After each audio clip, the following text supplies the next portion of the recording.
Hello friends, हम पढ़ रहे थे संघ कोर्डेटा का उपसंघ वर्टिब्रेटा के बारे में। तो वर्टिब्रेटा को दो भागों में बांटा था, एग्नेथा तथा ग्नेटोस्टोमेटा। तो हम बात कर रहे थे वर्टिब्रेटा के बारे में। वर्टिब्रेटा को दो भागों में बांटा है, एक है एग्नेथा, दूसरा है ग्नेटोस्टोमेटा।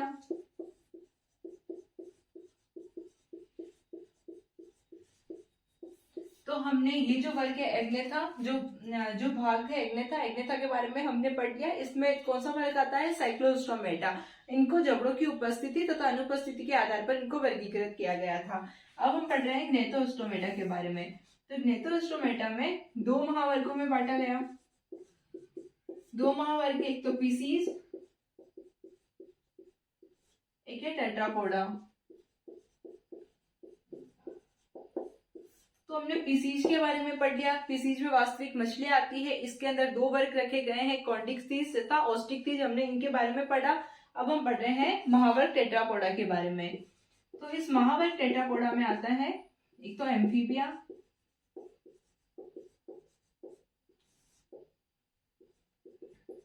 सरीसृप, एवीज तथा स्तनधारी। तो हमने पिछली क्लास में एम्फीबिया तथा सरीसृप के बारे में पढ़ा। तो एम्फीबिया के बारे में क्या पढ़ा? जो एम्फीबिया होते हैं वह उनका जीवन जल तथा स्थल दोनों में पूर्ण होता है, यानी कि ये जल में भी पाए जाते हैं, स्थल में भी पाए जाते हैं। इनकी जो त्वचा होती है वो नमी युक्त होती है, बिल्कुल नमी युक्त नरम सी होती है इनकी त्वचा होती है। एम्फीबिया में रखा जाता है। जैसे मेढक हो गया, राना टिग्रीना जिसको हम कहते हैं, वो भी एम्फीबिया वर्ग का प्राणी है। इनके जल तथा स्थल दोनों में पाए जाते हैं। इनमें उत्सर्जन के लिए, आहार नाल के लिए तथा जनन के लिए एक ही छिद्र पाया जाता है, उसको बोला जाता है अवस्कर। इनमें आंख पाई जाती है, यानी नेत्र पाई जाती है। नेत्र के ऊपर इनके पलक भी पाई जाती है। ये असमतापी होते हैं, यानी ताप का नियंत्रण स्वयं नहीं कर पाते हैं। तथा ये एम्फीबिया के बारे में पढ़ा। फिर हमने पढ़ा वर्ग सरीसृप के बारे में। सरीसृप जो है ग्रीक भाषा के रेप्टम शब्द से मिलकर बना हुआ है। रेप्टम का अर्थ होता है सरकना। जो प्राणी सरक कर चलते हैं उसको हम बोलते हैं रेप्टम प्राणी, यानी कि सरीसृप में उन वर्ग सरीसृप में हम ऐसे प्राणियों को रखते हैं। तो इसमें कौन से जानवर आते हैं, यानी इनमें कौन से प्राणी आते हैं? तो इसमें सर्प आता है, मगरमच्छ आते हैं, ये सब आते हैं। तो इस सरीसृप में जो आते हैं इनके हृदय कैसा होता है? 3 प्रकोष्ठ होता है, 2 आलिंग तथा 1 नीले होता है। किंतु एक अपवाद है मगरमच्छ में 4 प्रकोष्ठ पाए जाते हैं, 2 आलिंग तथा 2 नीले पाए जाते हैं। और वह सरक कर चलता है, रेंग कर चलता है, इसलिए इसको हमने वर्ग सरीसृप में रखा गया है। आज हम शुरू करेंगे एविस तथा स्तनधारी के बारे में।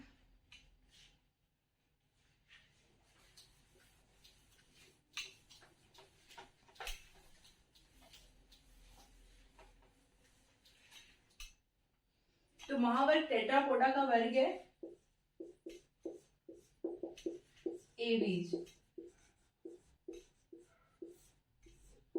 तो एवीज में कौन से प्राणी को रखा गया है तथा इनकी क्या क्या विशेषताएं होती है? तो एवीज में पक्षियों को रखा जाता है। पक्षियों को क्यों रखा जाता है? क्योंकि इनमें उड़ने के लिए पंख पाए जाते हैं। अग्रपाद का रूपांतरण हो जाता है, अग्र पैर जो होते हैं उनको वह पंख में रूपांतरित हो जाते हैं। इनमें 4 प्रकोष्ठ हृदय पाया जाता है, 2 आलिंग पाए जाते हैं, 2 नीले पाए जाते हैं। पिछले वाले जो पाद होते हैं या पिछले वाले जो पैर होते हैं वो भोजन को पकड़ने के लिए, पेड़ पर चढ़ने के लिए, चलने के लिए, तैरने पे, पकड़ने के लिए, इन सब के लिए काम आते हैं। तो हम इनकी एक एक विशेषताओं के बारे में पढ़ते हैं। सबसे पहली विशेषता, इनमें पंख पाए जाते हैं।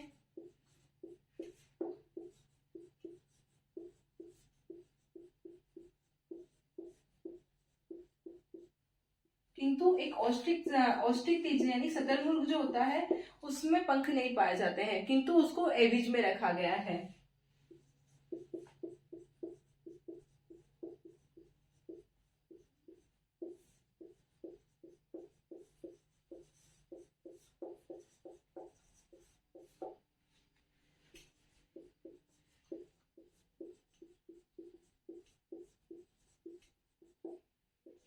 इनमें 2 जोड़ी पैर पाए जाते हैं।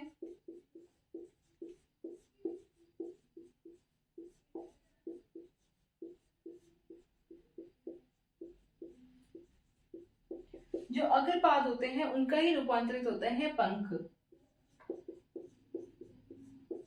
तो अग्रपाद रूपांतरित हो जाते हैं पंख में।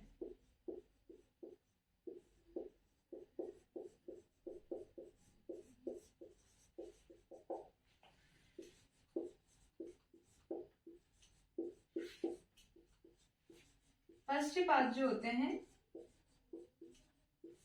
चलने में, पानी में तैरने के लिए,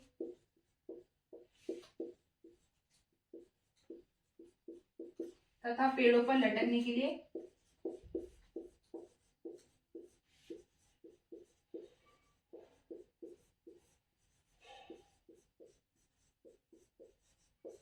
के लिए काम आते हैं।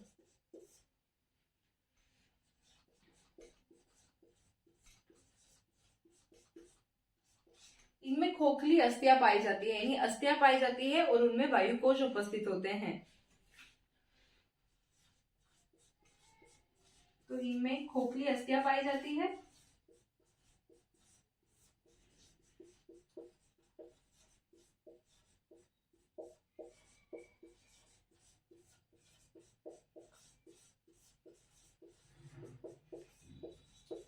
तथा उनमें वायु कोश उपस्थित होते हैं।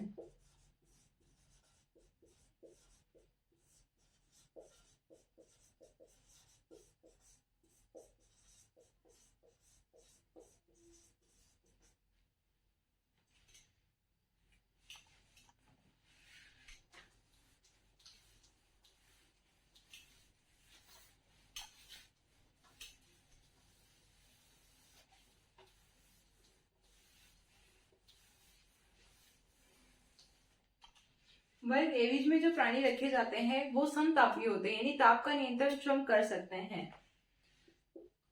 तो यह प्राणी समतापी होते हैं। समतापी यानी ताप का नियंत्रण स्वयं कर सकते हैं। मुख में चोंच पाई जाती है, क्योंकि हमने पक्षियों को देखा है तो पक्षियों में क्या होता है, मुख में चोंच पाई जाती है, पंख पाए जाते हैं, हृदय होता है वो 4 प्रकोष्ठ होता है, 2 हालिंग 2 नीले होते हैं, तो वो उड़ते हैं, उड़ने में सहायक होते हैं इनके पंख जो होते हैं। और अस्थियां जो मतलब जो शरीर होता है उनमें अस्थियां पाई जाती है, अस्थियों में वायु कोश पाए जाते हैं। ये सब हम पक्षियों को देखते हैं तो ये हमें पता है कि एविज में पक्षियों को रखा गया है और उनकी क्या क्या विशेषताएं होती है। इनके हृदय में 4 प्रकोष्ठ पाए जाते हैं।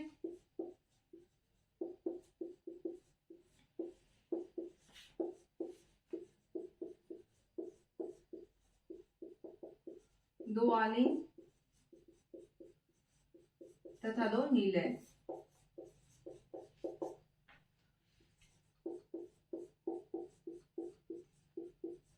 नर तथा मादा अलग अलग होते हैं।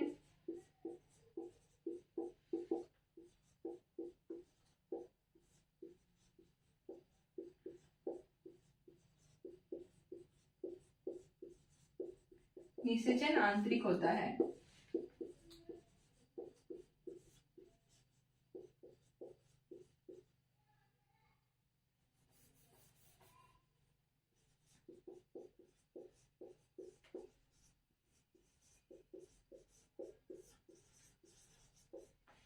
इसके उदाहरण है कपोत यानी कबूतर, कोआ,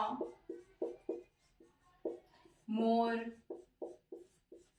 आदि इसके उदाहरण है। यानी जो पक्षी होते हैं वो एविज में रखे जाते हैं। इनके बारे में हमने पढ़ा। अब हम पढ़ेंगे लास्ट जो हमारा वर्ग है स्तनधारी।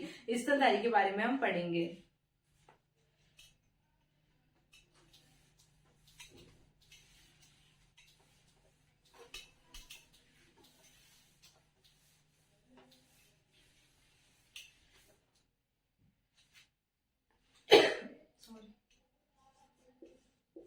वर्ग है स्तनधारी।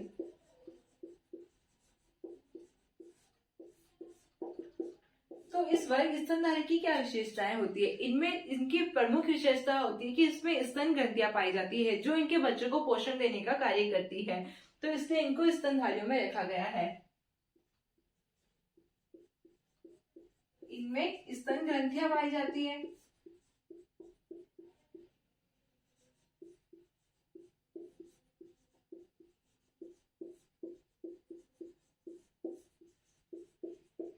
इनका जो हृदय होता है 4 प्रकोष्ठ होता है, 2 आलिंद होते हैं तथा 2 नीले पाए जाते हैं।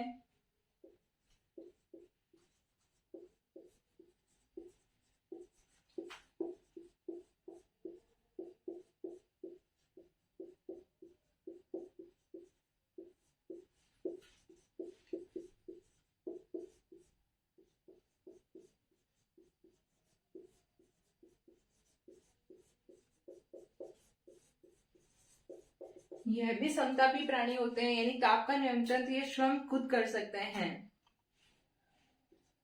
यानी कि ये जो भी वातावरण होता है उसमें रहने के लिए अनुकूलन कर लेते हैं। तो ये समतापी प्राणी होते हैं।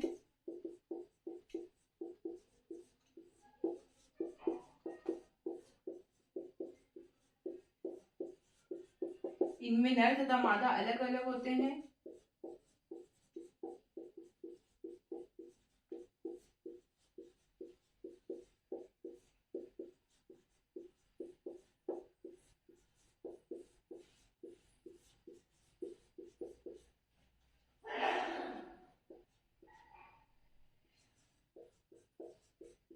इनमें सामान्यतः प्राणी जो होते हैं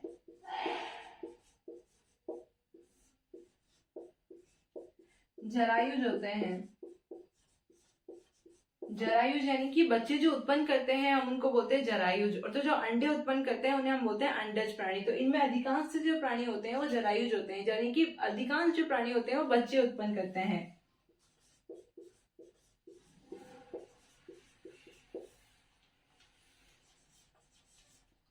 इसके उदाहरण है डॉल्फिन आदि। जो भी स्तनधारी होते हैं वो सारे स्तनधारी जैसे मनुष्य भी होते हैं वो स्तनधारी में ही रखे गए हैं। तो आज हमारा जो टॉपिक था, जो हमारा चौथा चैप्टर है प्राणी जगत, वो पूरा होता है।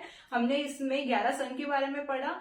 11 संघ Porifera, Coelenterata, Ctenophora, Platyhelminthes, Aschelminthes, Annelida, Arthropoda, Mollusca, Echinodermata, Hemichordata तथा कोडिटा। हमने इनमें 11 संघ के बारे में अध्ययन करा। नेक्स्ट क्लास में हम 5वां चैप्टर जो है हमारा पौधों के बारे में अध्ययन करेंगे।